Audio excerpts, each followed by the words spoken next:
So good afternoon, everyone. Welcome to the Foreign Service Institute's Mabini Dialogue. So my name is Ruel and I will be your moderator this afternoon. So the Philippines' growth performance has improved significantly in recent years. In the period from 2012 to 2017, the GDP has averaged 6.6%. In a working paper published earlier this year by Dr. Jesus Felipe, who is with us this afternoon, and Gemma Estrada of the Asian Development Bank, said that the increasing potential growth trend is the reason behind the recent rapid actual growth rate. In 2017, its potential growth rate reached 6.3%, the highest in the last 60 years. Much of the increase in potential growth is attributed in the rising labor productivity growth, primarily in the manufacturing sector.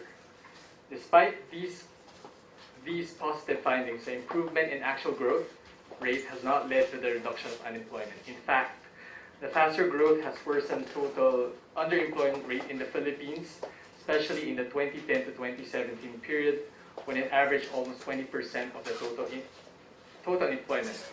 In this afternoon's Mabini Dialogue, we are expecting our speakers to discuss two things.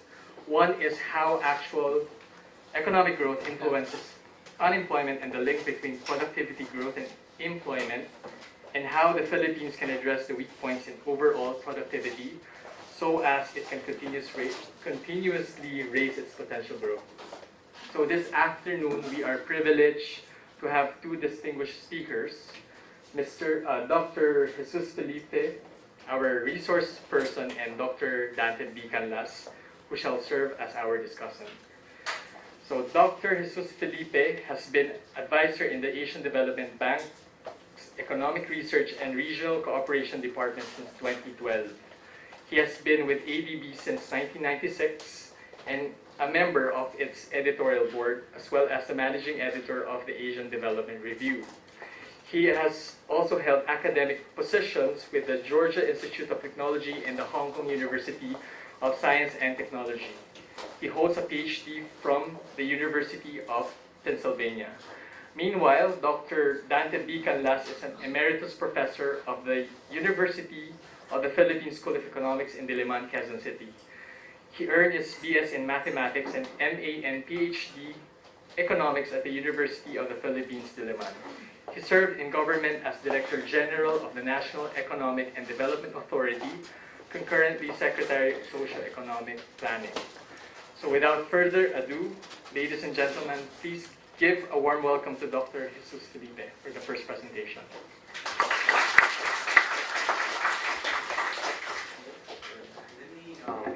Let me decide during the next few minutes how I'm going to do the presentation, but I will sit down or stand up, etc. But let me, for the time being, start here and thank you, Roel, for such a nice introduction, and more broadly to the Department of Foreign Affairs for inviting me today to speak here. I'm delighted, I'm really happy to be here for two reasons. The first one is that this is the first time, not that I visit DFA, but the first time that I give a talk. So this is really a great occasion to meet you all and to exchange views about Philippine economic development and what we're going to talk about today. I'm really, really excited about it. But second is that the second reason why I think this could be a very, very interesting discussion in my presentation, then your comments, Dr. Canlas, is something very interesting. I don't know if you're aware. Something very interesting happened a couple of days ago, the day before yesterday. The day before yesterday, somebody spoke in this country about something very much related to what we're going to discuss today.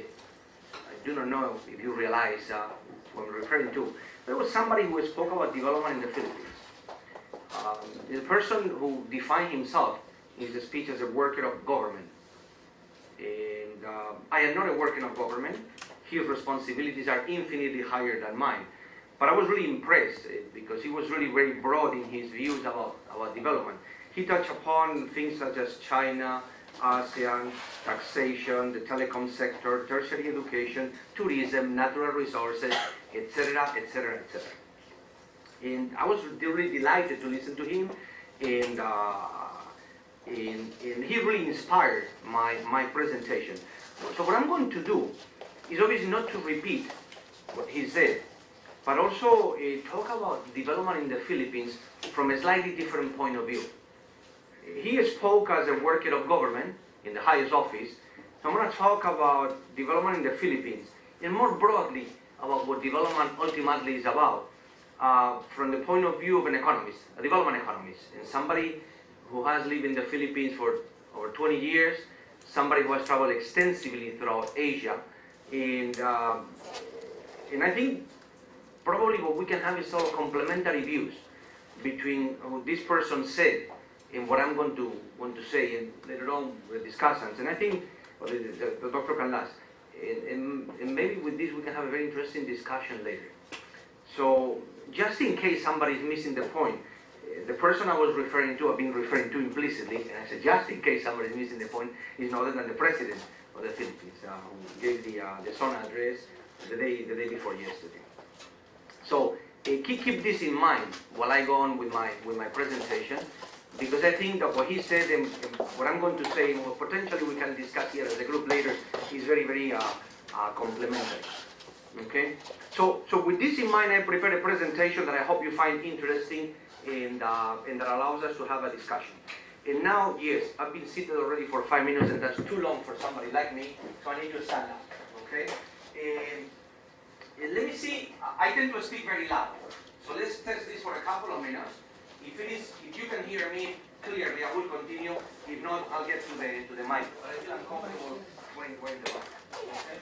So let me begin with the presentation. I entitled here something very, very simple and very general. If I might review it. Notes on development of the Philippines. With this very, what I hope you start getting a little bit the thrust of my presentation, from disappointment to promising success. Because this is how I feel I see the Philippines, and the events that I'm going to describe have happened in the Philippines for the last few years. That really make me think that this is a country that is really in the right direction. Okay? So let me start by telling you, I hope you all can read the text that I put here by Landbridge. Landbridge is an economist at the Kennedy School, Harvard. And this is dated 2003. And I hope you can see, let me read it very, very quickly. That the Philippines is an example of a failed shift in policies and institutions for an already quite high level of income. The Marcos regime failed to keep potential income ahead of actual, and so growth slowed and stopped. The democratic government seems to have not been able to create a credible alternative set of policies and institutions that would kick off a growth boom to a higher level of income. I'm not going to really push your memory, but this represents very, very well the sentiment of economies and in general people in 2003. This is described very, very well. This was 15 years ago, 15 years after the regime change, etc., etc. A lot of problems really getting into a high growth path, very different from what was happening in other East and Southeast Asian countries. A lot of problems. My feeling also is, I hope you agree, the situation today is very, very different. At least the perception. Perception is very, very different. Okay? So, this is the way I summarize here. Sorry, this is not the presentation that I sent you. This is not the presentation. Let me do it.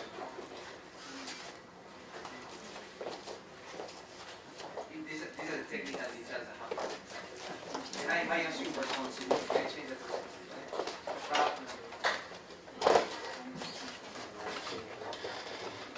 You start look at this graph until 2003, and what I put here is the Philippines with some of your neighbors. And you will see clearly that overall growth in the Philippines was lower, but also very much the result of what was going with some of the crises. Okay? And even though the Philippines was not as affected as the other Southeast Asian countries in the 1997-1998 crisis. But overall, if you calculate average growth rate for a long period in the region, the Philippines came out substantially lower than Indonesia, and certainly Malaysia and Thailand. Okay? Things have begun changing. So what I do calculate here, we have calculated average growth rate by decades, and you will see how growth have been increasing from 2.4% per annum during the 80s and 90s, to 4.5%, to the last decade, the last 7 years, of 6.4%, and it's still going up and increasing. Okay? So, in this context, and this type of presentation, I always use this as slide, because for the many years that I have been in the Philippines, over 20 years, there have been perennial questions in discussions about the country. The people tend to ask me is, why hasn't our economy grown as fast as that of our neighbors? Less and less a question. Are we stuck or see light at the end of the tunnel? What do we do and how do we do it? Okay? So these have been perennial questions in discussions about the Philippines.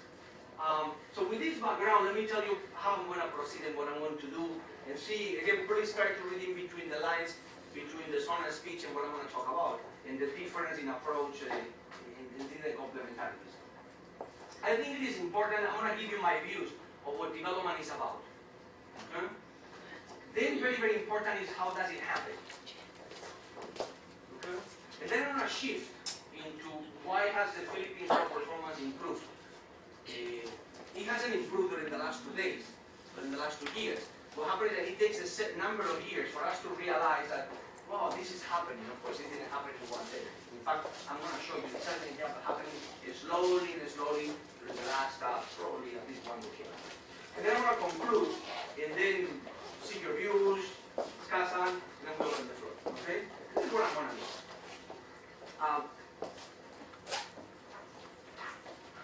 I put here, also by way of background, something that I feel and that I have used in previous presentations. I'm very optimistic about the future of the country, but it's very, very important to understand that for a long time, my perception was that the problem of the country was a combination of, and I'm going to develop this idea. I thought that for a long time there was no sound view of what development is about and how it happens. That was fundamental. I'm going to develop this. This is the idea that I'm going to develop.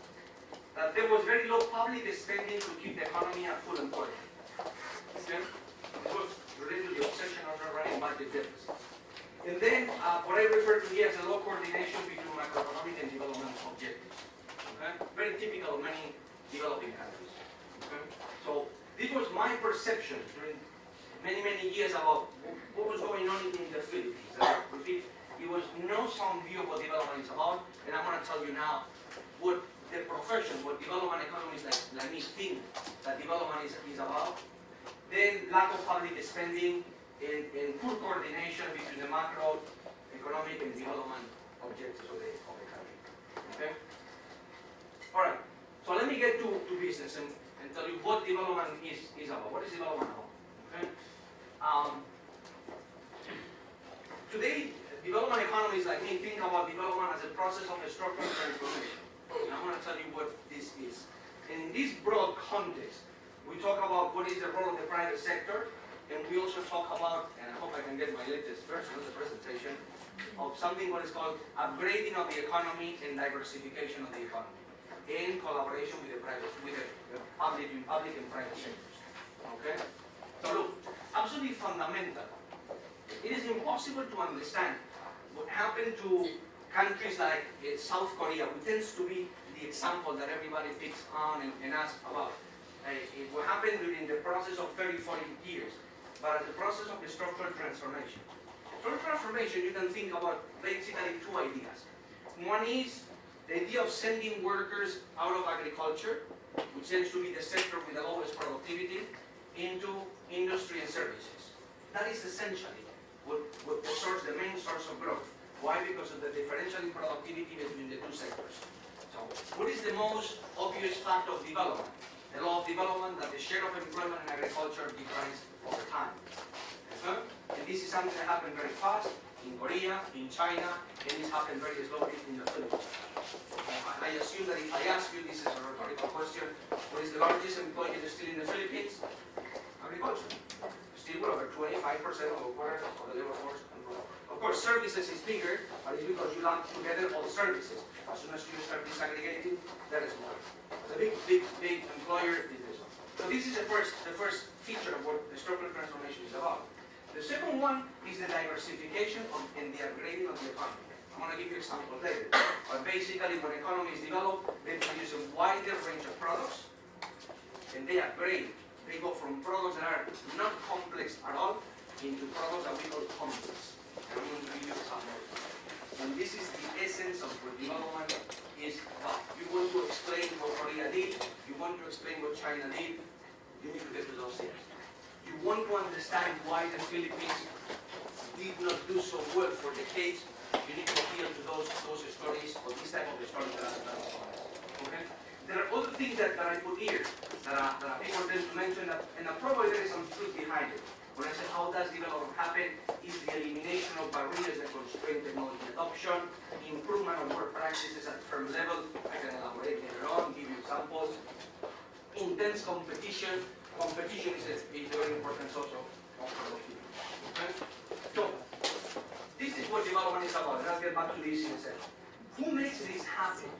And essentially, in a market economy, it obviously has to be a modern private sector. And it is what I call here a culture of entrepreneurship. Okay? But in this context, it's very, very important to talk about coordination with the public sector. And again, I will elaborate on this. Can you change it? Okay. All right. And the third point that I developed here is this question that, again, people tend to ask me today, so what is the role of innovation? And the role of innovation, you can think about it, going back to some ideas is, let me take you to this extreme. What do you think gets a country to $40,000 wages? Germany, Japan, Finland. Why do you think workers in Germany earn $40,000 a year? Do you think it's because they're tall? No, of course not. Because they're handsome? Of course not. They are not even handsome. So why would they earn $40,000? Nothing to do with that. It has very much to do with the structure of the economy, with the type of products that that economy produces. What does Germany produce? What do German workers produce? They make BMWs and Mercedes and Siemens machines. What else do they make? They make a lot of consumer products with a high income elasticity of demand. They make Mont Blanc ball pens. What is a Mont Blanc ball pen ultimately for an economist? A Mont Blanc ball pen is a product with a high income elasticity of demand. A Mont Blanc ball pen means $40,000 wages in Germany. That's what it is. This is what it takes a country to end up having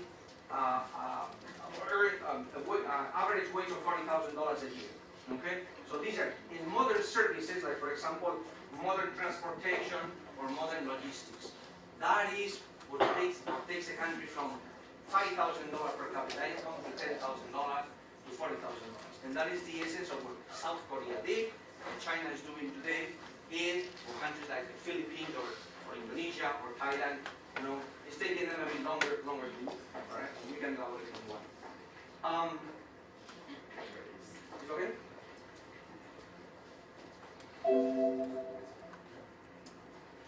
All right. Very good. Let me go. All right. So this is what I am. So this is what I was. So this is what it takes a country to end up having $40,000 wages. Is you have a sufficient number of workers in the system that are into this type of products. That is basically what I insist Korea did, all the European countries, all the US did at the end of the day. Okay? These are the products. So I'm simplifying a bit here, but this is what the story is. You see, what is the difference between these two sets of products, the products that are put below and above the line? You see, at some level you might tell me these are the same products. This is a ball pen, a pair of shoes, and this is a car. For an economist, these are completely different products.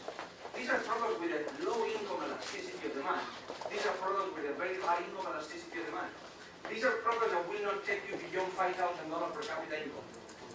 These are the products that advanced economies make. So behind these products, what you have is $40,000 wages. That is what development is about. And this is a process that we know takes a long time. And what we know that all advanced economies have is a sufficient number of workers into this product. So what is the story of development? The story of development is how do you go from this type of ball pen into this one, shoes, into this one, from this car into this one, and you can expand this into the wider range of products that all market economies make. So at some level, the difference between a country like the Philippines and Germany is that the structural production exports of the Philippines resembles the one that I see at the bottom, and that of Germany resembles what happens in the middle is what we call development. And that takes 100 years in some cases, or cases like South Korea, 30, 40 years. Korea in the 1960s was making this type of products. Korea today is making this type of products. Japan, it took a little bit longer. The European countries, much longer, 100 years to go from this type of product to this type of product. So there is an element of simplification behind what I'm saying, but the story, this is what we know, this is how development economies talk about development today. Okay? All right. I make here a point about when people tend to ask me about what is the story, how does high productivity matter? And the answer is of course yes, but really is in the context of what I call structural transformation. It's upgrading what matters. The main source of development is the upgrading, is this capacity of countries to go from this type of products into this type of product. That is really what matters. Okay? All right. So how does it happen? And who makes this happen? I already advanced a bit the answer before.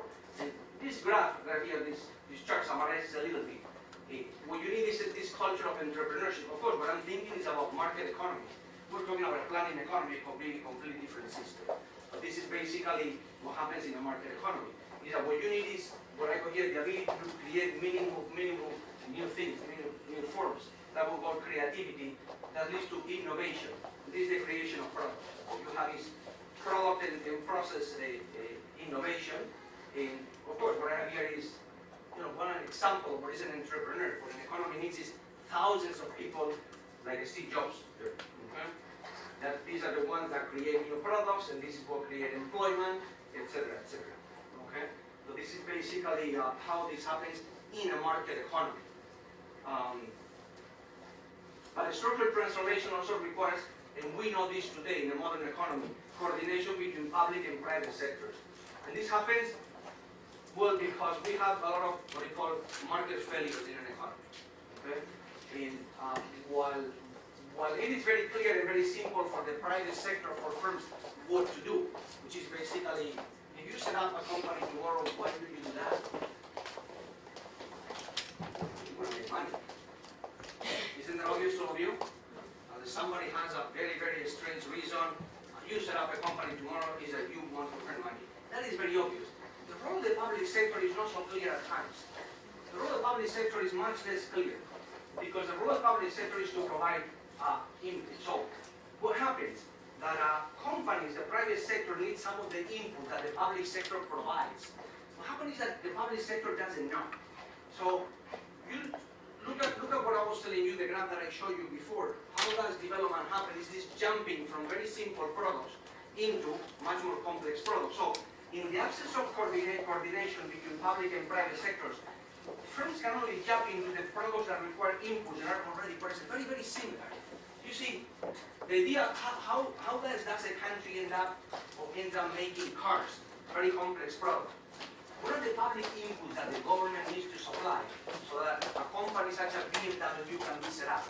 That is, believe me, a very complex process. It's really, really not so simple. So unless those type of public inputs are in place, a company would only jump, what I call here jump, is to produce different products that are very, very similar to the one it already produces. And that process is very different.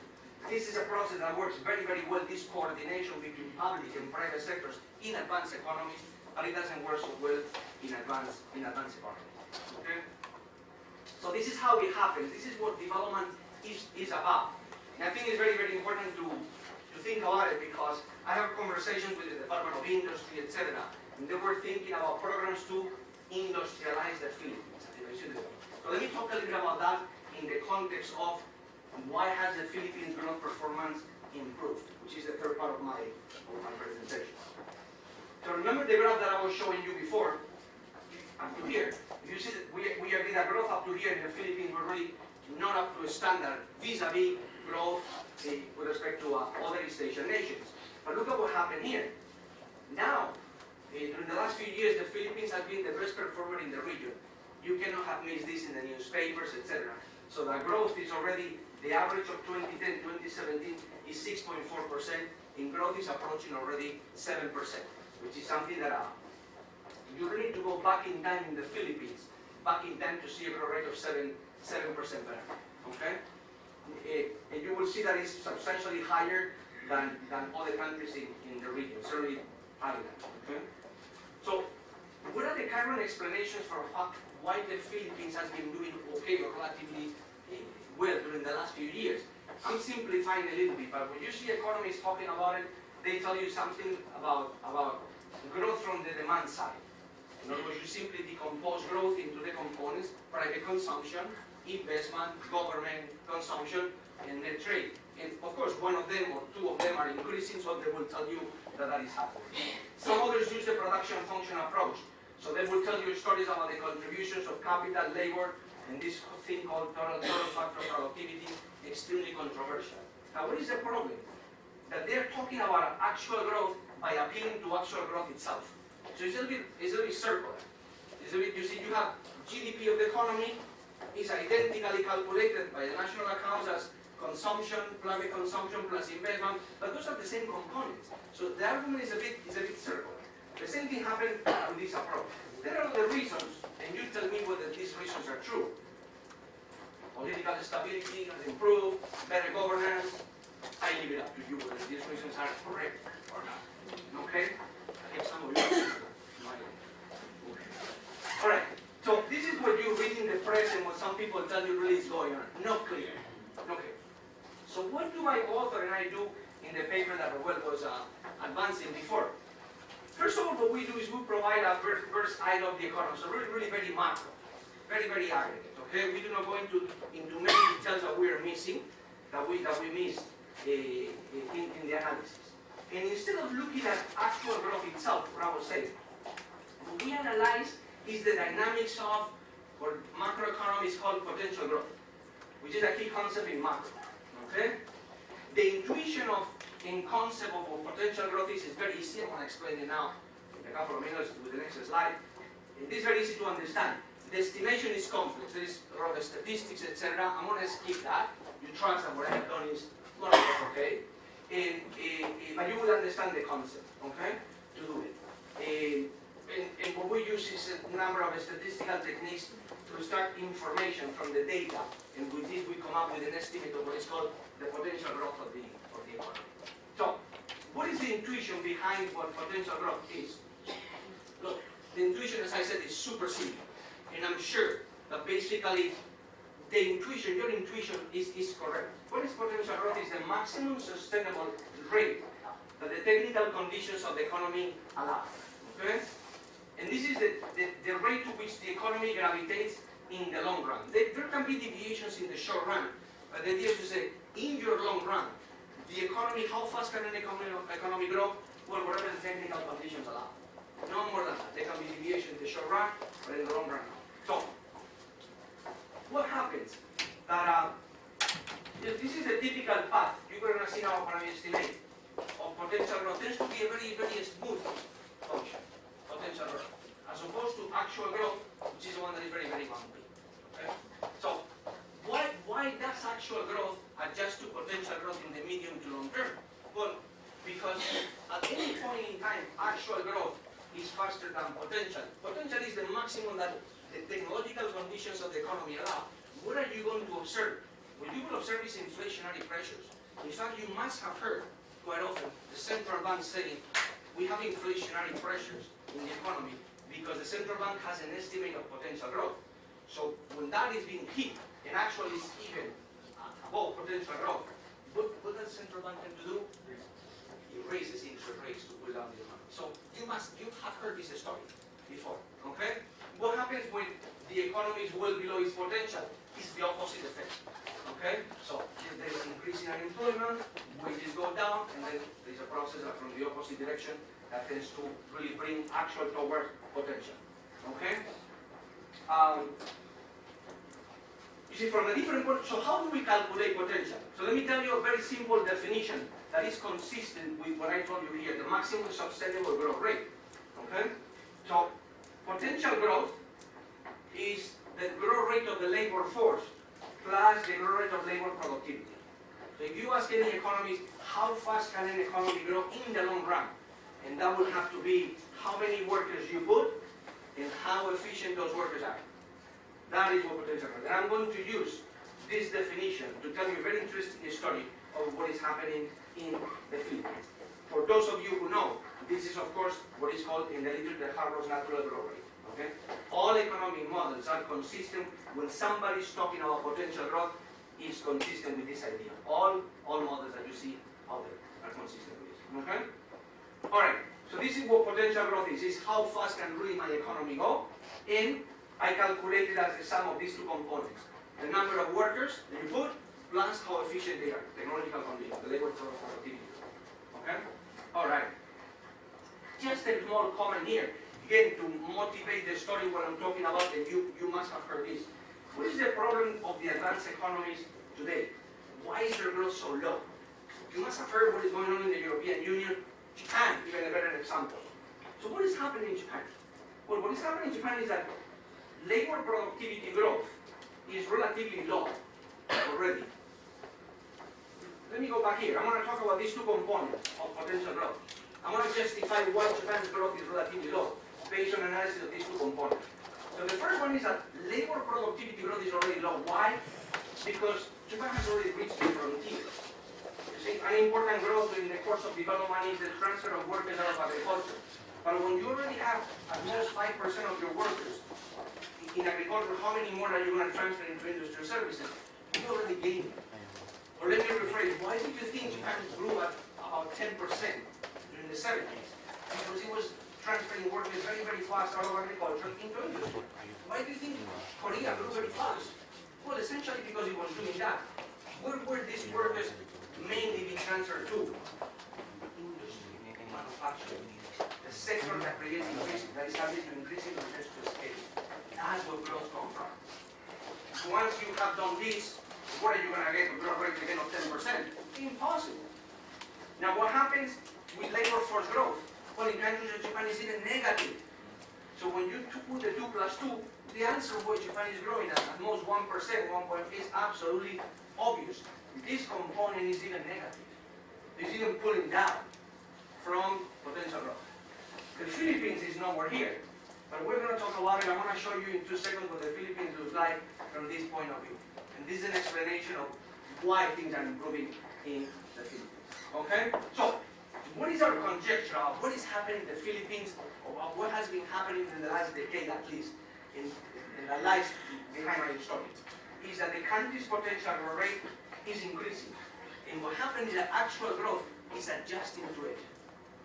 If you have this little by little potential growth, and remember what I said before, that when you look at it in the short run, it's true that there can be deviations. In the medium to long term, your actual approaches your potential. And this is really what is happening in the Philippines. We can hear that if we are right, we think we are, this is very good news for the country.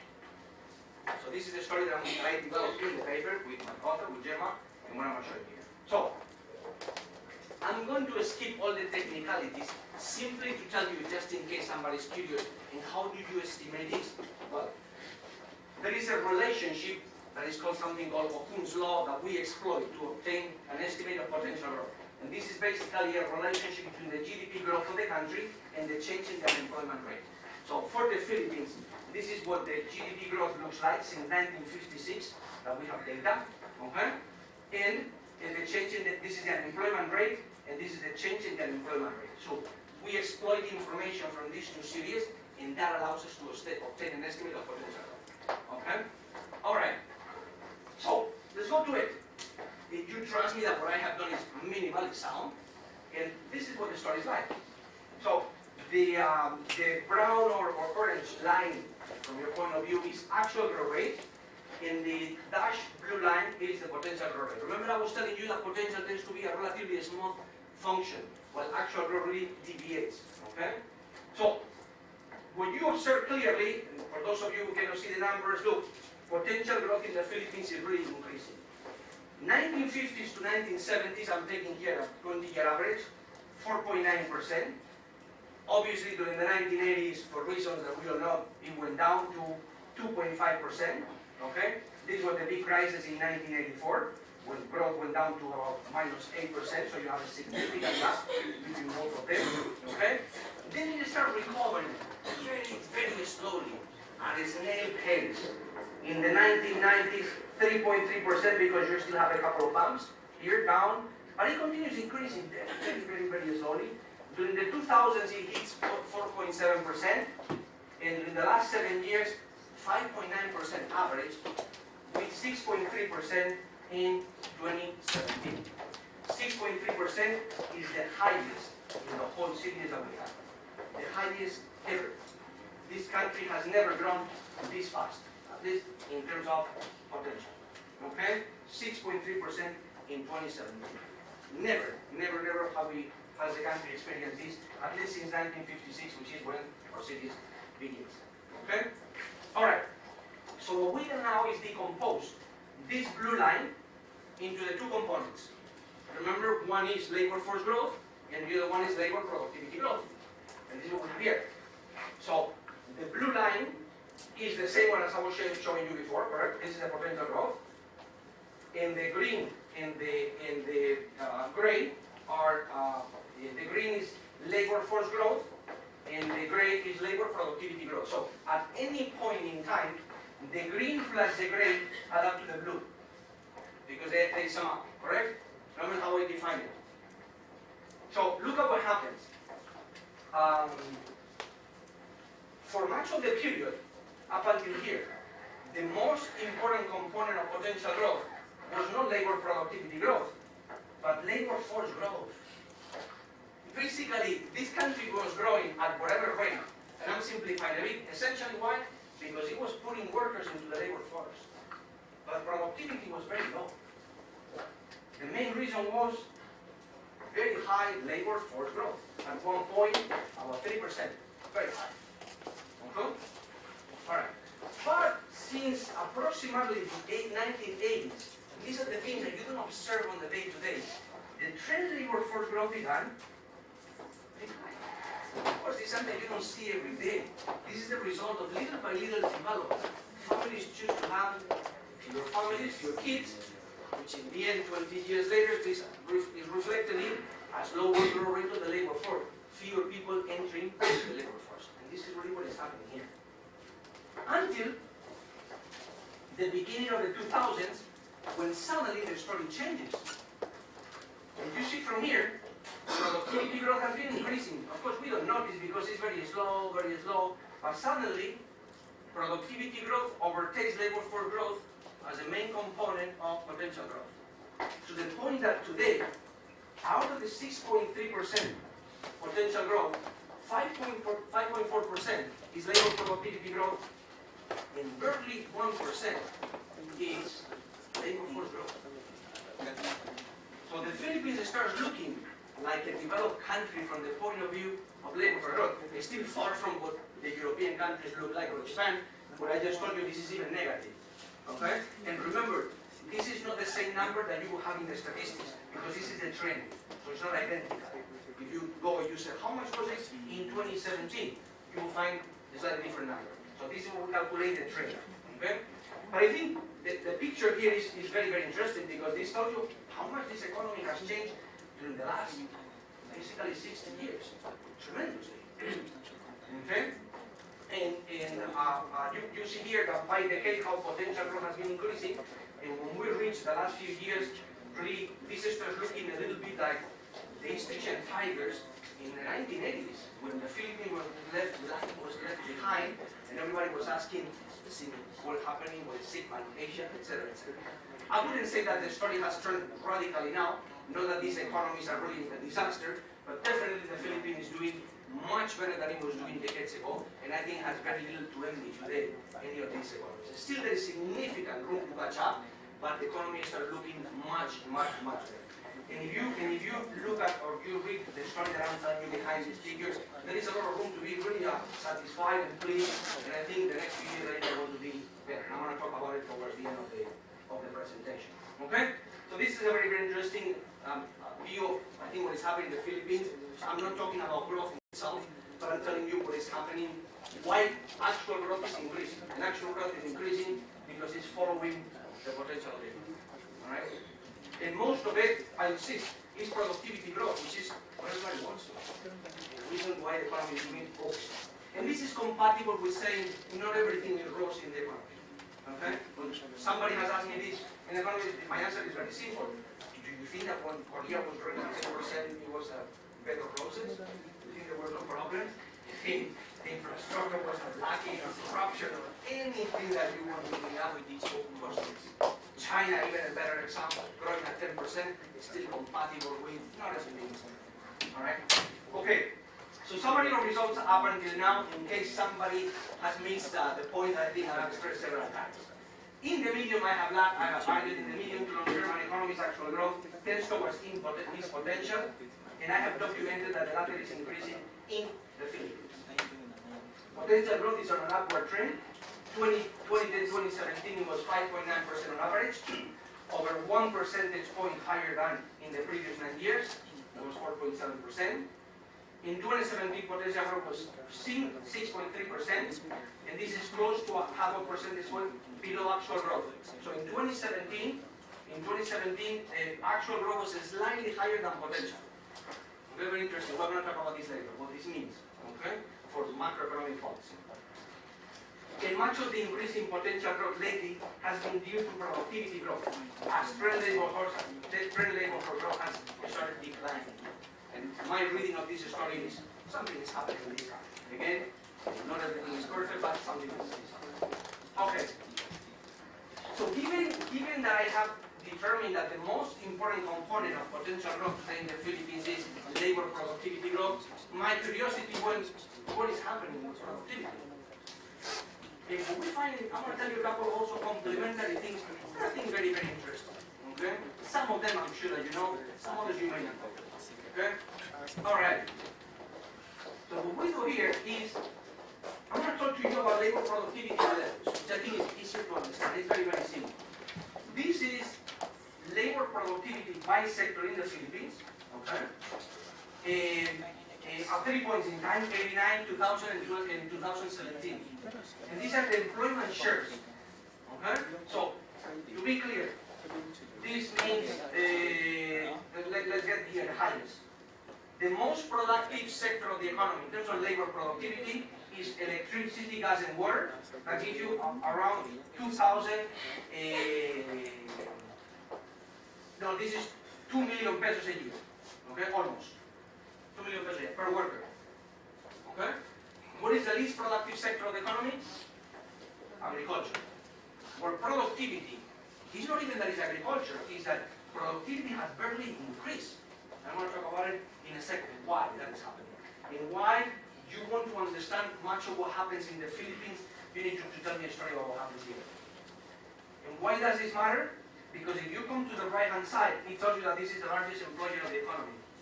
So you cannot tell me anything about the future of this country unless you tell me what is going to happen here moving up and this one moving down. You don't tell me anything, you will not have a nice story. Okay? Alright. So, mining and quarrying, manufacturing, very interesting.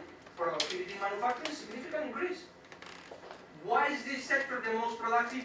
Extremely capital intensive. But at the same time, it's irrelevant for purpose of employment. This must be 22 workers here and there, no? You read it between that. Okay? And then you have all the service sectors. Where all the action concentrates today in the Philippines. Why also? Because many people tend to lump them together. Of course, if you lump them together, it's the largest employer, etc., etc. Okay? So what happens? The productivity in retail trade, etc., is very low. Very small. The same thing happens in transport and storage. A little bit higher in financial, real estate, and business activities, but this is not really amazing. Maybe we disaggregate this into more subsectors. You will have the financial guys making millions here. I do not know. But when you put it together with real estate business, it's not so high. Not only that, productivity is declining. Very interesting. What happens from the point of view of employment? I just said it. The share of agriculture is declining, but it's still the largest employer. Okay, 25%. Mining and quarrying and electricity, gas and water, super small employers. Manufacturing, I'm going to talk about it. This is the pending subject of the Philippines. It has always been. Okay? The problem is not even that the sector is very small, it's that the employment share is declining. You see, does any of you know when the advanced economies of the region, the same as the advanced economies in the West, were really manufacturing powers. Korea, what was the share of manufacturing, employment in manufacturing in Korea, in Hong Kong, in Singapore, in Japan? What do you think it was? Well over 30%. These are economies that at one point in time, they managed to put over 30% of our workers in manufacturing, the most productive sector of the economy. The sector subject to increasing production scale. The Philippines has never done that. I'm going to show you a couple of figures now that are very, very convenient. Okay? This is productivity, in some of the services. Okay? Alright. Okay, I already made these comments here. This is manufacturing. Okay? This is manufacturing some of the Asian economies. And you will see here, what I put here is the peak level, when the statistics that they achieve the peak, and this is the latest value. And you will see that, well, look at Hong Kong. In 1974, Hong Kong managed to put almost 50% of all workers in manufacturing. What is the highest that the Philippines has said? 11% in 1973. Today you're at 8%.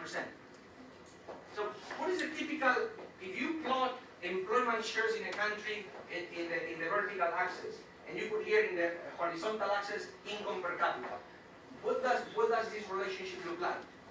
It's an inverted U. So what you observe is, as countries get richer, the employment share in manufacturing goes up to a peak, and then it starts declining when countries deindustrialize. So you see, so when you talk about the industrialization in a country that achieves 30-35% employment share, that's fine. But when you talk about deindustrialization in a country that peaked at 11%, that's a very serious issue. Very serious issue. Because now I ask you the question and I assume the answer is obvious to you. So workers in the Philippines are really not moving from agriculture to manufacturing. What are they going into? Services of high or low productivity. Look, let's discuss it. This is what is happening in the country. Okay? Alright. This is not to say that the absolute number of workers in manufacturing is declining. In fact, it is increasing very slowly. But why is the share declining? Because employment in other sectors is increasing faster. So that's why the share of service is increasing, the share of manufacturing declining, even though the absolute number is increasing. Okay? So what happens in agriculture? Why is labor productivity in agriculture so low? I will show you again why. Look at how labor productivity is calculated. What you have is, the numerator is output, so these are millions of pesos, and the numerator is number of workers, correct? So these are per worker, all right? A peso per worker. So what happened in agriculture? Well, during this period, 89 2017, the output of the sector grew at a snail pace, barely 2%. So the numerator improved very slowly. What happened with the denominator? Still, the number of workers in agriculture was increasing until 2012, until very recently. You see, when somebody asks me, is a country developing? I quickly ask for a couple of numbers, very quickly. And one of them is, give me something, tell me something about agriculture. And when you still see that the number of workers in agriculture, private agriculture is increasing, you need to start putting a very question mark. So the number of workers in agriculture in the Philippines was increasing until very recently, 2012. So this tells you that the numerator was barely increasing, output, and the denominator was really increasing. So of course the share could not really, so the labor productivity could really not increase.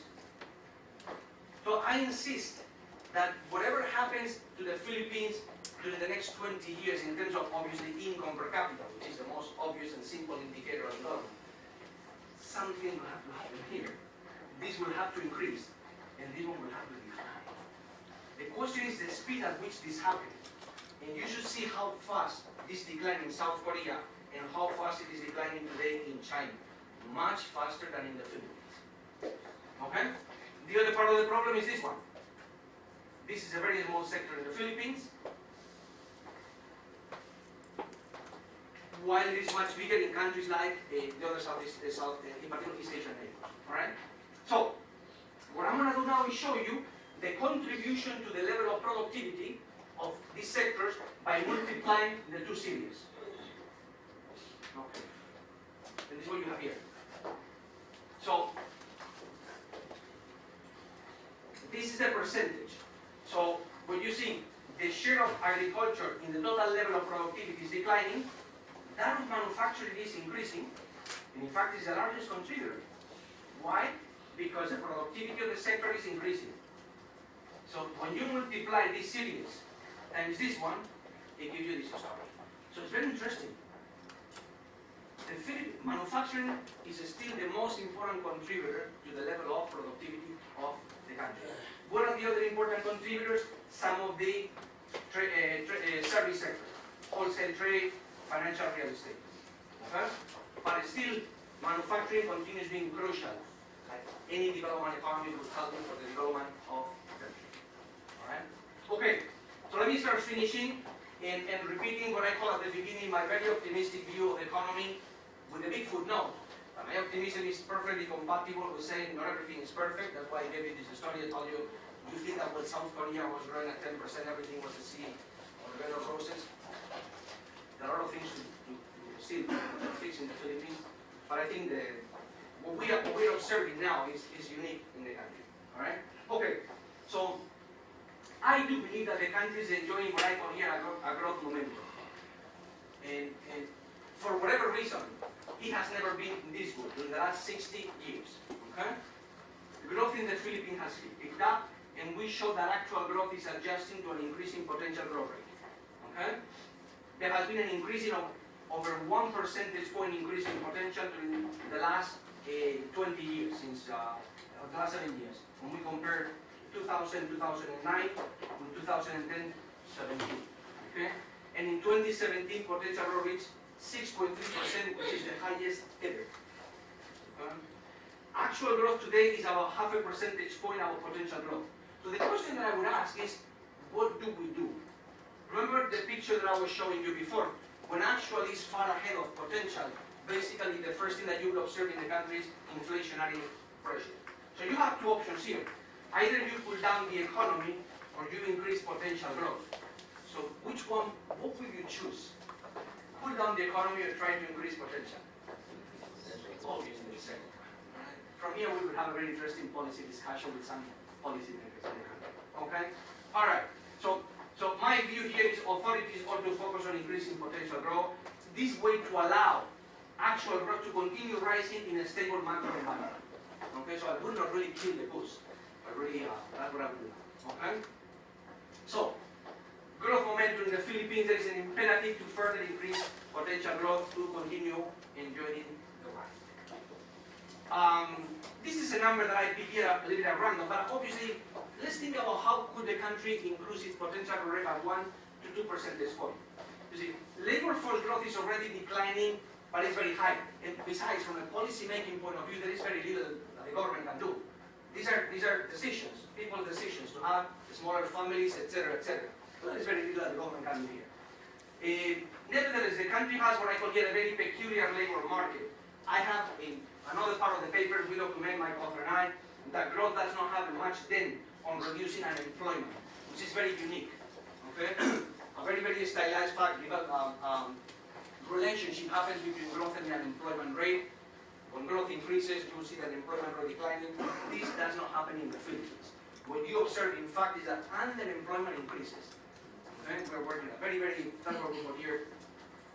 That is a very, very peculiar labor market. Okay?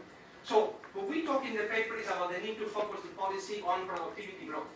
And we talk here about 3 dimensions. You need to understand productivity at the sectoral level. And this is the part that I have developed here the most, which is the transfer of workers to higher productivity sectors. This has been historically the most important source of growth among all growth episodes that we know. But the question that we need to ask ourselves is, why is this happening so slowly in the Philippines? That's one. The second one is regional disparities in productivity. Of course, I've been talking about average productivity of the country.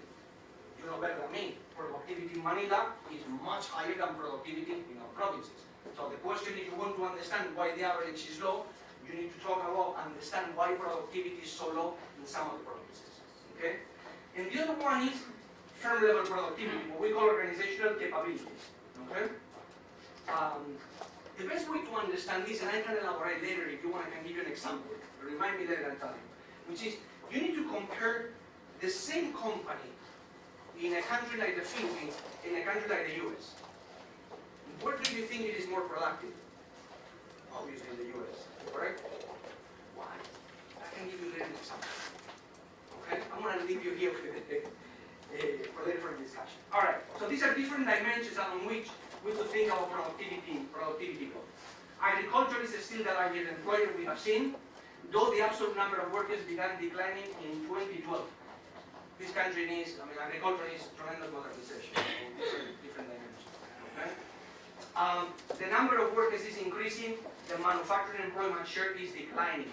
It's very, very difficult. It will be very difficult. People ask me today, could we reach an employment share in manufacturing like Korea, 30%? I find it extremely difficult. We can talk about it later. The conditions have changed. You see, today technologies are extremely capital intensive, as opposed to labor intensive, which is what Korea was using in the 1970s. So it's going to be very, very, very difficult. Still, what I am here is that the Philippines needs to find some niches in manufacturing, products in which the country can excel and move up. You remember the story that I was telling you about upgrading? My story of the ball pen that looked a little bit silly. But what do you think countries have done? You start by making a very simple car. And then you go into a more expensive car and you end up making a Jaguar. That's the story of development. So the Philippines needs to find its own niches in manufacturing so that productivity continues increasing. This is also fundamental to support the business service sector of the economy that really is still booming. You see, the countries that have advanced service sectors, they do have them today because at one point they had manufacturing sectors. What do you think logistics does? Why do countries have an advanced logistics sector? Because those countries have products to transport. For that simple reason. It would be very difficult for a country to develop a logistics system if it has nothing to transport. Okay? So when people are thinking about moving up in services, the answer is of course yes, but this is because it's serving the purposes of manufacturing. Okay? Those happens to be the case of most manufacturing sectors. I would hear that about 70% of all Filipino workers today are employed in low productivity services. About 45% are in non-tradable sectors and in agriculture. Very, very, very, very high. Very high. Okay? So with this profile, it is very difficult for wages to increase. So you think about how do wages increase? And the most obvious source, if you ask any company, is productivity.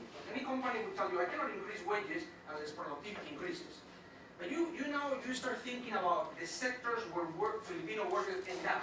Most of them, the answer was services or low productivity. You see, what is a big employer in the Philippines today? All the retail sector. Extremely difficult for this sector to realize productivity increase of 15%. Manufacturing gives you that. Suppose that you work in a small restaurant. Where does productivity come from? How do wages increase? Extremely, extremely difficult. Those are not simple examples. That's the reality of this country and of many other countries in the region. The sectors that are generating employment today are the sectors that I just mentioned. It's very difficult for these sectors to realize very high productivity increases so that they can be passed on to wages. Okay? All right. So with this, I realize that I have finished. I really appreciate your attention, and I hope you found the presentation interesting. I look forward to Dr. Kalman's comment and later on to interacting with you. Thank you so much.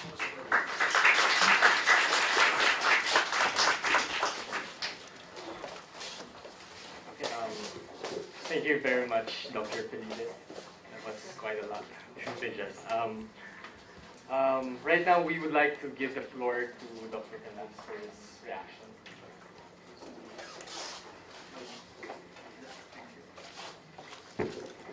I'll take it from here. Good afternoon. Thank you for this invitation. I'm delighted to be here and be a discussant to the paper of a very interesting paper by Dr. Felipe on I got this from my email yesterday. The title was Notes on Development of the Philippines from Disappointment to Promising Success. This was the one that Dr. Felipe presented this afternoon. I believe with some changes in the PowerPoint presentation. So,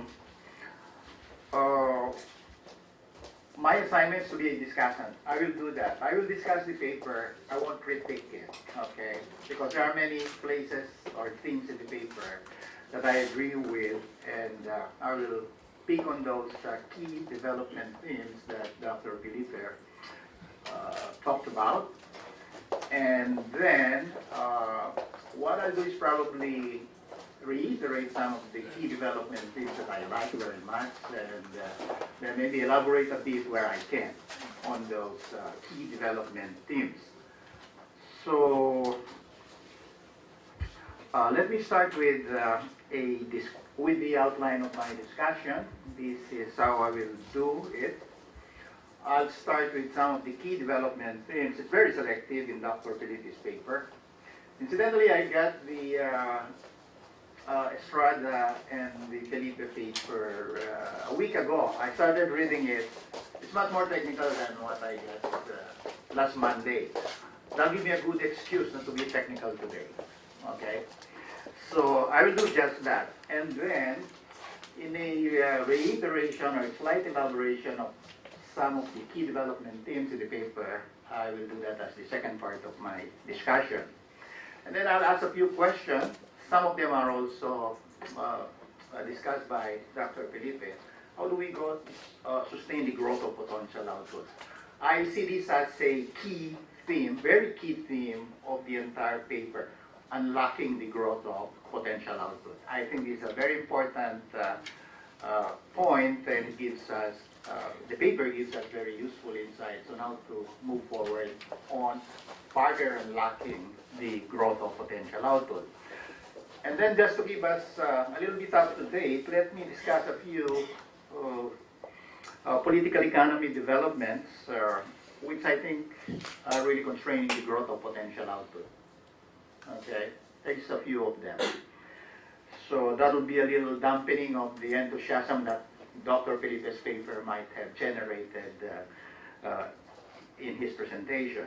And then in my concluding remarks, I understand that many of you are in the cadet training. I was a lecturer in this program about, after I left the NEDA, I think I participated in, I was a lecturer in the macroeconomics course of cadet training. So I'll just say a few words about what the implications are of the paper and of my discussion on, let's say, economic diplomacy on an international basis. Okay. So, I think I've got 10 minutes. 20, okay, so let me start by looking at some of the key development themes in Dr. Felipe's paper. And an important theme is that development entails both rising productivity and a structural transformation. When Dr. Felipe discussed what development is all about, he emphasized the link between these two, that it's not just a mere economic transformation, but that thing will have to be underpinned by productivity growth. And then he emphasized the importance of a private sector-led growth. But then the government has not been irrelevant just because we think the engine of economic growth or growth of potential output is the private sector. It does not mean that the government has been rendered irrelevant. In fact, it's probably becoming more important as a result of doing some of the recommendations of Dr. Felipe's paper. So the government is a vital partner of the private sector.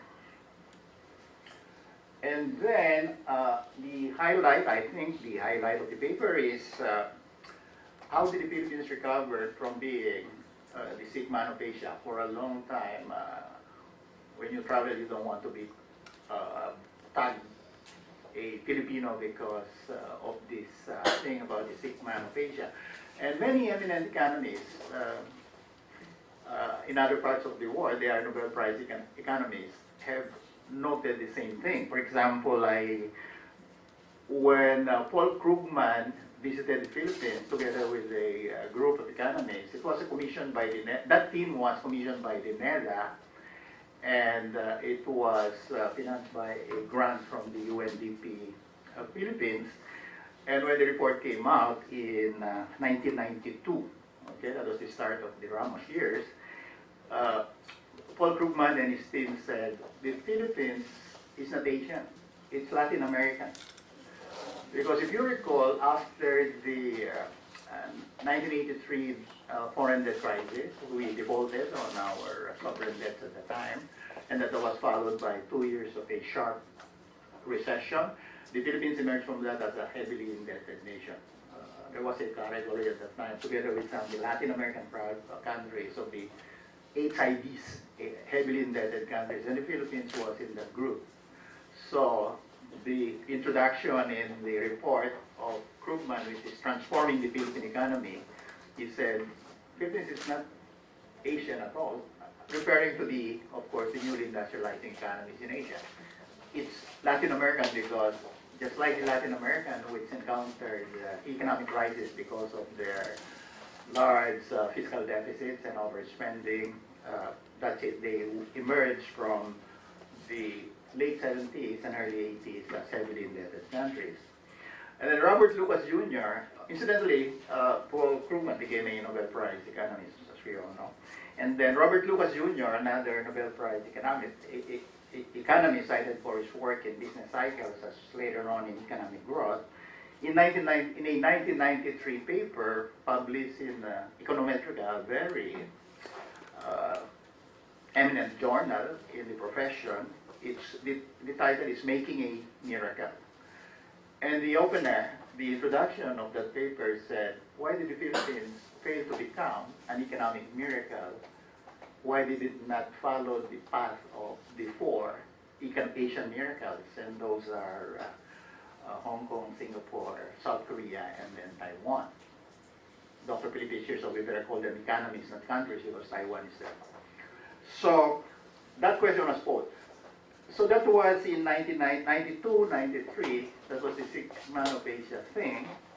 And there were several ways to describe it, including those of Paul Krugman and that of Robert Lucas. But then more recently, there's this book by Suchir Sharma. Okay, it's called Breakout Nations in Pursuit of the Next Economic Miracles. And guess who is in that list? The Philippines is expected to be one of the next breakout nations. Suchir Sharma, I think, is an economist in one of the big investment banks. He was chief economist there or something like that.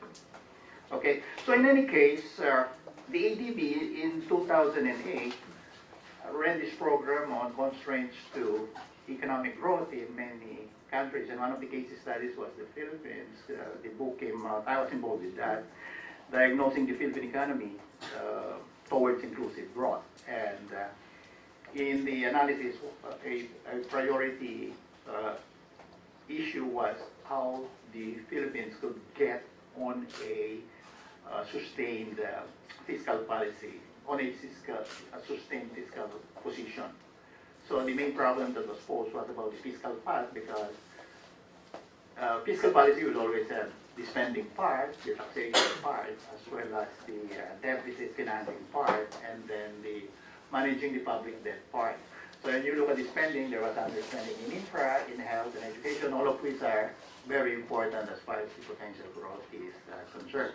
So the Philippines has not, the plight of the Philippines has not gone unnoticed, from being a sixth man in Asia, and now, seemingly, one of those breakout nations. Of course, Dr. Felipe already mentioned some of the challenges to be able to realize that forecast that it could be a breakout nation soon. And I think just to draw out the importance of the potential growth part, again, we know that in the macroeconomics, potential output is nothing but the output produced under full employment and full utilization of all the complementary factors of production. That would include physical capital, technological capital, as well as social overhead capital. That will include infrastructure. And the potential output is identically equal to the growth of labor productivity plus the growth of labor. These are all in the papers. And then a crucial finding is that actual output growth in the Philippines actually tracked potential output growth in the past few years, last 10 years maybe, and there are averages of real GDP growth on an annual basis there.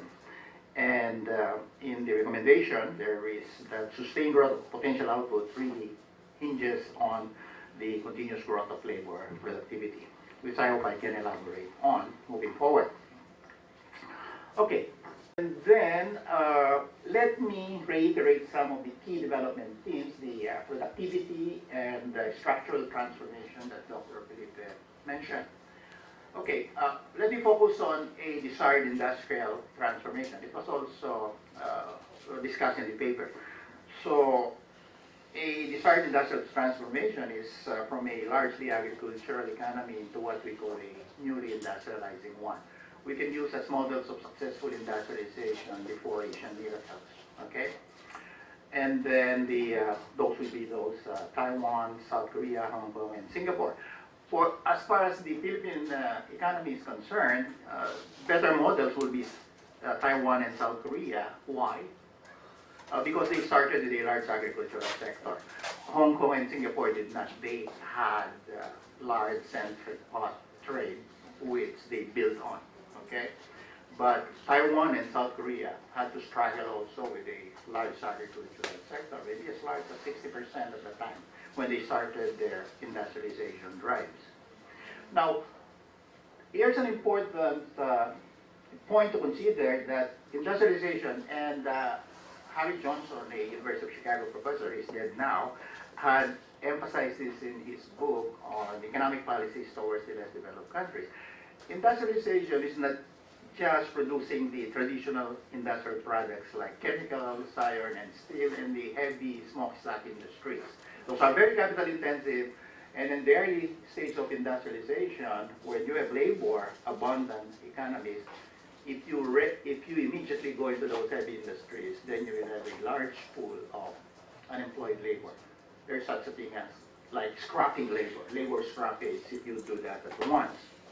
Okay, so industrialization is really modernizing all sectors, and this would be agriculture, industry, as well as services. I call them agriculture and the non-agricultural sector, consisting of industry and services. And the dynamics of that transformation is that as you invest in high-yielding varieties, as you improve your engineering, land preparation, equipment, then you can expect productivity in agriculture to increase. But when productivity in agriculture increases, that means some workers will be rendered in excess there. And so you have to find gainful employment for them. So it's also very important that both industry and services should grow at a sufficiently rapid rate, because workers being released from agriculture must be absorbed elsewhere. And the desire is for a shift from low productivity activities in agriculture to high productivity activities in industry and services. So that's why it's so important to have economy-wide productivity improvements, agriculture, industry and services. Agriculture, as a result of that movement out of agriculture into non-agriculture, will see its share of output declining over time. I think now, last time I looked at it, is on the share of agriculture in total output in the Philippines only about 20 or 22%. But that's still large when you compare it to the agricultural sectors of South Korea and Taiwan, for example. I think they range only from 4 to 7% share in output. So they really, the shares of agriculture in those Asian miracles have actually declined. So what is the challenge for the Philippines as far as agriculture is concerned? Dr. Felipe emphasized this. So while we see some improvements in agricultural productivity, there are some high-value crops, for example, the exports of bananas, pineapples, some premium coconut oil. I think those are major export products. Productivity in those sectors are high. However, I think you've read this from other observers of the Philippine economy.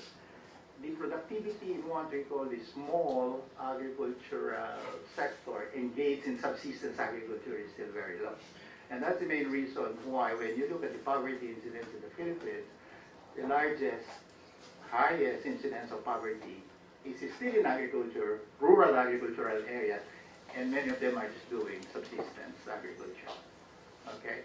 So nothing, no commercial surplus, no surplus that they can sell in the market. So they will remain poor. Okay? So hopefully those low productivity activities will disappear as you make more investments in modernizing agriculture. Okay? The paper has already noted some of the emergent sectors, both in industry and services. The numbers differ, but there are some subsectors in manufacturing, like I think you know, if you look at the top 10 manufactured exports of the Philippines, computer chips as well as semiconductors are at the top there. There are small electrical equipment. So the major manufactured exports are in IT parts and components as well as engineering components.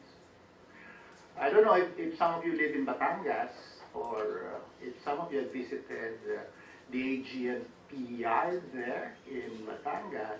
That company is an emergent in the sense of rising productivity really because it's now exporting, call them the engineering components of many power plants including LNG and natural gas. If you have not, I visited the yard and they subcontract for Hitachi, some of the Australian electric companies in Latin America. They build them all in their yards and then they put them on this Panamax, the ships that can hold them, pass through the Panama Canal and sell them, I mean, just to complete their contracts. But that is the kind of, those are the kind of activities that are of high productivity at this point, the manufacturing of engineering equipment, okay? But then again, some sectors are not doing as well in terms of productivity improvements, so the productivity improvements must be industry-wide. So you have to include also, I know the Department of Trade and Industry has a program on reviving the motor vehicle industry. I don't know where it's going. I've not heard from it. And then there's the mining. It's still in the doldrums, I think, because of some regulatory issues that have not been fully resolved at this point. And then it should really rise to the occasion, the construction subsector, if, let's say, the build program really takes off. Okay, so you will need a lot of productivity improvements in construction. Okay, in services, again, the paper noted some of the emergent sectors, including, although there seems to be a slight decline in recent years, there's banking and finance, real estate and property development, the BPO, business process outsourcing, and then the challenges again will include making the productivity increases sector-wide, including possibly education services. We know that the Asian miracles like Hong Kong and Singapore, they've opened up their doors to the higher education institutions from the United States, like Carnegie Mellon, Northwestern, and that. Our education service sector at the tertiary level is still pretty much closed. There are lots of barriers to entry. So, and it won't help by just freeing up tuition fees or exempting tuition fee payments in some of the state in all of the state colleges and universities.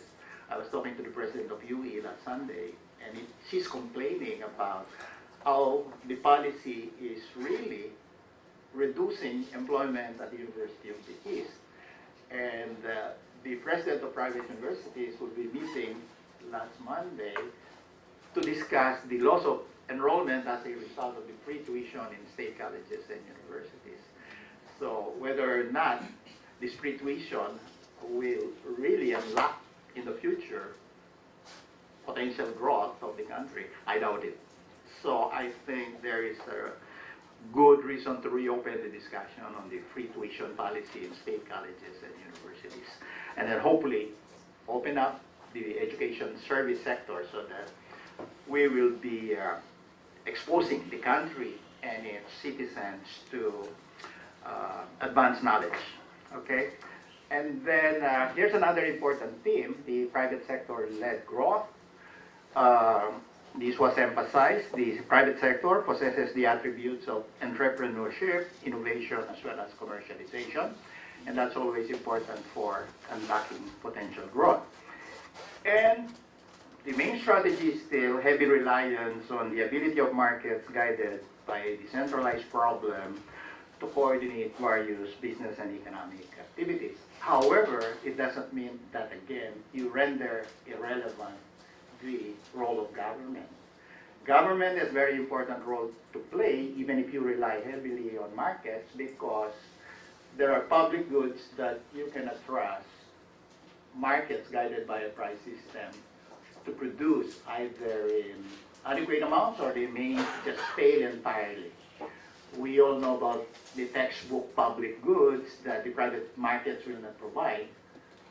P&P, although these days it's becoming a public bud rather than a public good, I understand. And then there is the Armed Forces of the Philippines. All of those are pure public goods that the government has to provide because the private markets will not provide those things. And then there are some other merit goods, so-called. The political process will say that this has to be provided by government because the private markets are not providing them in adequate amounts. So we see the government's presence in those pure public goods as well as in semi-private goods. And then a soft component of social overhead capital will be the legal and the judicial system that ought to be conducive to contractual performance. And if there is any contractual dispute, we must have a credible legal system that will adjudicate fairly and in a timely fashion these contractual disputes. Those are for the explicit contracts because any exchange is governed by a contract, right? Some are explicit contracts, some are implicit contracts. And that's another soft part of social overhead capital, the implicit contracts, because trust, confidence in the goods that the other guy is selling you must be very good. So we have to keep on building also the social overhead capital, not just the hard overhead capital like infrastructure or investment in health as well as in education. And then of course, government should also be present in regulation because competition by several small firms is not feasible in some cases. The telco thing is an issue where competition by several small telcos is not feasible at this point. The market will not support it. And then the nature of the production process will just mean that there will be a few firms that should be there, but then you have to regulate it to avoid monopolistic practices of those few firms, okay? Now, in unlocking the growth of potential output, what has the Philippines really done to be able to do something like that? And I think we can start the story, the narrative from 1986 when the EDSA revolution ushered in democratic political institutions. It's got problems, but it also has some nice structural policy reforms that got introduced. And they range from short-term stabilization as well as long-run economic growth, okay? In stabilization, the government, because it was coming out of a heavily indebted nation category at the time, so there had to be a responsible deficit reduction, meaning as you reduce the overall deficit in relation to the budget or in relation to the GDP, you must protect core values of Filipino citizens. This will include investments in health, education, as well as infrastructure. Those things will have to be, and they are helpful in promoting potential output. And then the Central Bank of the Philippines became an independent central bank in 1993, and it started adopting what it calls the inflation targeting in 2002. The good thing, the numbers are is very good, because over the period 1951 to 1993, I got these numbers from the Philippine Statistics Authority. The average annual inflation rate was 12.4%. Then when the Independent Central Bank was introduced in 1993, and then adopted inflation targeting in 2002, the average annual inflation rate from 2002 to 2016 is just 3.6%.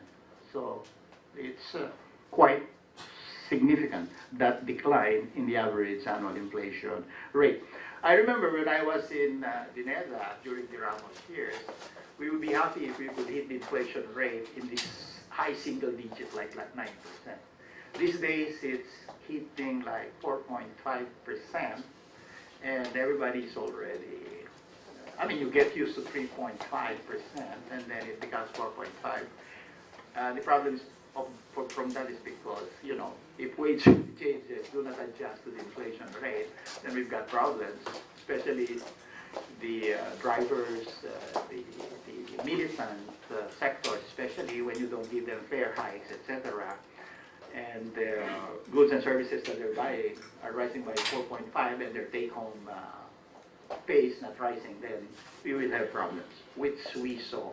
They form part of the demonstrators during the SONA delivery. Okay, so in addition, what are some of the structural policy reforms that the succession of administrations have adopted since 1986 for long-run growth? There's the import liberalization and tariff reduction.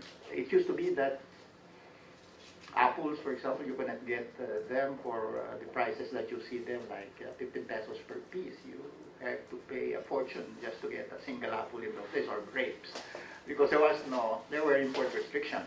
Similarly with but that's for consumer products, but there were some intermediate products used by industries that were heavily protected. We had some local chemical industries that you could not import at the time a chemical product and then use it farther for production, and then make you still competitive for exporting. So that was not happening until import liberalization and tariff reduction. But that was a very slow process from the middle of the, from about 1989. It's still a struggle these days because there are still some sensitive sectors, so-called, that are protected by high tariffs. Iron, steel, and in agriculture there will be rice. It's not yet tarified, but I hope it gets tarified soon, but it will stay at a very high tariff rate. And then the government also accelerated the privatization, including the Philippine National Bank. It used to be the biggest commercial bank, and it was wholly owned by government. During the time of President Ramos, that was privatized. So that was taken out of the government because it emerged from the 1984-85 recession as practically a bankrupt bank. Okay, so it was privatized. And then there was also the regulation of foreign direct investments. What the Philippine government did was to replace that with what you call negative list. And the negative list over time, but although slowly for some of the sensitive products, some areas are being liberalized further, opened up to foreigners, meaning you can own 100%, put in 100% equity in some of those industries. And then the liberalization of financial and capital markets, because this was important for, first, liberalizing the trade account in the balance of payments as well as the capital account. You had to have financial and capital markets, and that started providing liquidity to, it brought in, of course, the hot money. That's the one that's providing liquidity to the Philippine stock market as well as to the treasury bills and bond market. It becomes a problem when that flows out because of uncertainty that gets introduced. Also because the liquidity for these markets, like the Philippine stock market as well as the treasury bill and bond market, get hampered. Okay. So now, here is my third part. How do we sustain the growth of potential output? I agree, it's a very important thing to look at, the growth of potential output. It can unlock further actual growth rate of the Philippine economy. Now, we know that the growth from other growth studies, that it stems from investments in human capital. Not just raw labor, but you have to train that labor, invest in education, invest in training, invest in their health, because when you invest in their health, you reduce the rate of absenteeism, and they become more productive in that sense. And then, so what we call their efficiency units, usable in the workplace, will also increase. So we need to pay attention to human capital investments in health, education, as well as in training. And again, this is very tricky, particularly the financing part of it. As I said, the pre-tuition in state colleges, I don't know if that will be sustainable in the long run. UP is already worried because they don't have the usual maintenance and operating expenditures that they used to get from the tuition fee increases. And then the technological capital, I think this is very important. This is the one that will improve the efficiency in use of both labor and capital and other inputs to production, what they call total factor productivity. So you need that. And we hear from millennials these days, the common I'll call it already mantra, disrupt, innovate, invent, create, etc.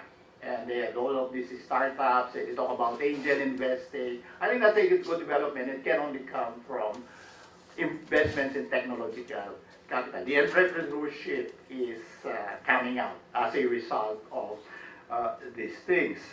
And then that will always lead to new products. That's very important. I think that was one of the more picturesque slides of Dr. Felipe, how you go from $5,000 per capita to $40,000. That will come from the introduction of new modern products because, for example, economic growth does not come from producing, let's say, from 1 million candles to 10 million candles. That's not how you progress. You go from the candles, you go to the electric light bulb, but GE did not grow by producing the same light bulb that Benjamin Franklin invented. You now have the LED, etc., better illumination, but lower energy consumption. So that's the growth of new products that's really driving potential growth. It's not producing the same widgets and candles as before, like before. At the same time, we all know Apple is one of the most respected companies these days. We saw Steve Jobs there, but growth of Apple did not come from producing the same iPod, iPhone, and MacBook that it produced 2 decades ago. It now has those products with higher quality, higher storage capacity, higher computing capacities, and those are the ones that are driving the economic growth of that company. So it doesn't come from producing the same vintage of products that Apple used to do 20 years ago.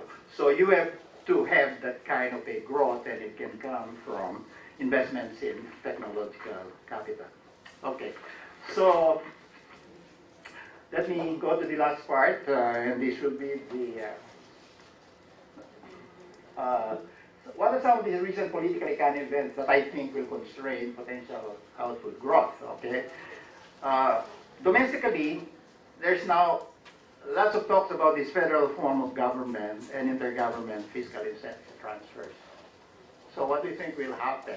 Here, let me focus on what I see as the economic part of it. So we know that there are the regions that are being proposed to be states under this consultative committee of former Justice Puno will make the 18 regions, I think, add to that the arm under the BOL Bank's moral organic law. So if you have 18 regions to become states, and we all know that some of those regions really don't have strong revenue base, right? Maybe the NCR, National Capital Region, maybe Region 4A, the Calabarzon area, they might have a sufficiently strong revenue base. But what about the rest of the regions? Central Luzon might have a good revenue base up to Pangasinan. But what about the others? They don't really have any revenue base, and if you want them to set up a new political structure that will have an executive, a legislative, and a judicial branch, how much will that cost? They cannot afford it, so you have to transfer resources, state resources, public resources from the high-growing regions, put them there, and what do you think will happen? The high-productivity regions will suffer a decline in their productivity, and that will constrain the aggregate potential growth, because the regions that need fiscal transfers will absorb those resources coming from the high productivity region. So that's a risk that will emerge as if they adopt this current format. And then there is this endo thing, right? The repeal of end of contract arrangements in labor markets. There's been a lot of emotional issues coming out, but we have to raise the question, will it lead to job security? Because if you remove this arrangement, which was a wage and employment contract reached privately by the private parties involved, and if you repeal that, what do you think will happen? Will it lead to job security of workers, which is at the heart of this petition to end the ENDO arrangement? I don't think so, because what will happen is that the firms, the enterprises who are the demanders of labor, still reserve the right to fire you. So they may hire you temporarily for more than 6 months, but if your productivity is not consistent, because there's such a thing as job search and job matching, job distraction, and job creation. And I think this is one of the things that should really be looked at as far as the operations of the labor market are concerned. I mean, they have evolved and they are more sophisticated than what we use in economics, in labor market, elementary labor market analysis, say market clearing labor market. That's no longer, that's just a good starting point, but it's a more complicated arrangements that we see in the labor market. Because these are people, okay?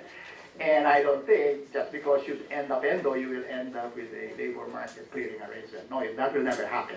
So I think that we should look at that that should be looked at as further studies. And I agree with Dr. Felipe that this is something that has to be studied more closely, and then let it be debated by labor policy makers in government, together with their counterparts in the unions.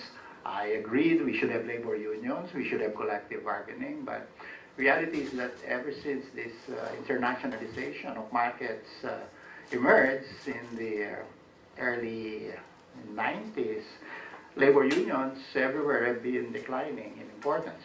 I don't know why, okay? And then, of course, now there's a lot of talk about the rising tide of protectionism in the U.S. under President Trump. So if the threat to increase tariffs on many industrial products will materialize, what do you think will happen to the Philippine economy and its exports? The Philippine economy will be hurt, and many of the emerging markets in Asia will also be hurt, because many of their exports, like computer chips, semiconductors, spare parts, and components, are really inputs into some of the products in China, which is a manufacturing hub, and then exported to the United States. So if the U.S. imposes a high tariff on these products from China, that will impact on the exports of the Philippines in intermediate products. Same is true with, in Batangas, there's the Yazaki Torres that produces wire harness for Toyota in Japan. If let's say, Mr. Trump imposes tariffs on cars coming from Japan, what do you think will happen to the demand for wire harnesses from Yazaki Torres, which is in Batangas? That will also decline. So that will constrain the growth of the potential output. So just to conclude, I think we should have more time for question and answer, because Dr. Felipe raised many important issues in his paper. Just how do we make then economic diplomacy work for the growth of potential output, make it pro-growth? Well, I think I will still say we should advocate expanding market access. through multilateralism, and that's the one that's guided by the most favored nation principle under the World Trade Organization. I think the Philippines so far has agreed with some of the other countries in the region, including Australia, New Zealand, China, that this should be the case, right? And I think that should be supported, continue to be supported by the Philippines. And then there should be support to the Paris Accord on climate change and the UN Sustainable Development Goals. The UN Sustainable Development Goals is the next set of goals following the Millennium Development Goals. But we all know that the Philippines is a disaster-prone country. It can really help us if we join the climate change mitigation. And I don't know if the monsoon rains are over, the flooding is just, I'm not a scientist, but scientists are telling us that these are really climate change issues. The Japan now and Korea are experiencing overheating, so I mean climate, global warming kind of thing. So I think we should continue to participate and actively involved in that. And then there are, I would call them the social safety net programs, the poverty alleviation, and the sustainable human development, because that will assist the poor and it can only expand the aggregate demand in the Philippines, which will help potential output growth. Thank you.